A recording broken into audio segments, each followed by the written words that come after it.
खुलुमबाय बड'लेण्ड पाब्लिक रादाब नायगिरि नोंथांमोनखौ बरायबाय। दुलाराय बर' फरायसा आफादनि बाजिबाथि जथुमाखौ उदालगुरि जिल्लानि रौता हालामनि बड'लेण्ड फोथाराव सानब्रैनि हाबाफारिजों गाजा गोमजायै फैगौ 26, 27, 28 आरो 29 जानुवारियाव खुंफुंगोन। बानजाय आफाद आरो बानजाय आफादनि दालाय आफादफ्रा गावबा गावनि मावनांगौ हाबाफोरखौ गोख्रोंनिफ्राय गोख्रों मावलांगासिनो दङ। जथुमाखौ मोजाङै खुंफुंना हरनो थाखाय राहाबो लादों। बानजाय आफादा बागुरुम्बा आरो बर' मोसानायजों लोगोसे गुबुन गुबुन हारि हारिसाफोरनि मोसानायफोरखौ दिन्थिनो थाखाय बे जथुमानि थाखाय थागथियारि जागासिनो दङ।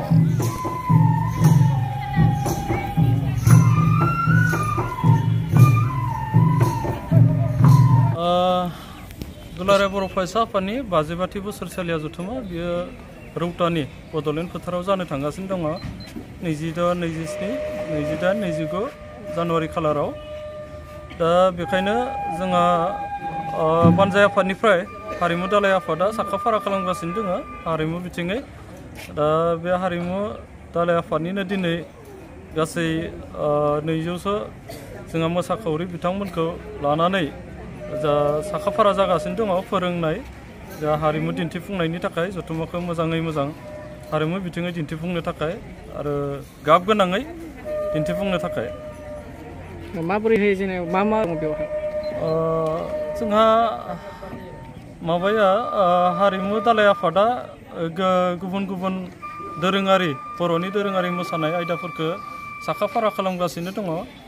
जे बागुरुम्बा मोसानायनिफ्राय लानानै दावस्रि देलाय मोसानाय बा ट्रेडिशनेल जिफोर आइजेंफोर लानानै मोसानाय, दाहाल थुंग्रि लाना मोसानाय, जेखाइ लानानै ना गुरनाय मोसानाय, बायदि बिथिंनि दोरोङारि हारिमु मोसानाय आयदाखौ सोलोंगासिनो दङ।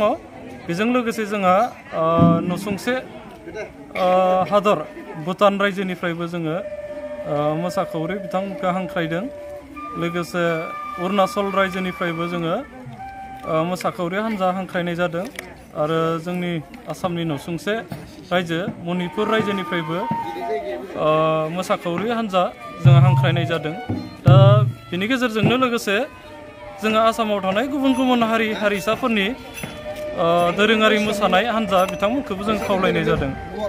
दङ दा बे जथुमानि थाखाय 52 जथुमानि थाखाय जोंहा दा बे हारिमु बिथिङै जोंहा बुंनो थाङोब्ला 50 जौखोन्दोनि गोबांसिन आवगायबाय जोंनि हारिमु बिथिङै साखाफारा जानाया।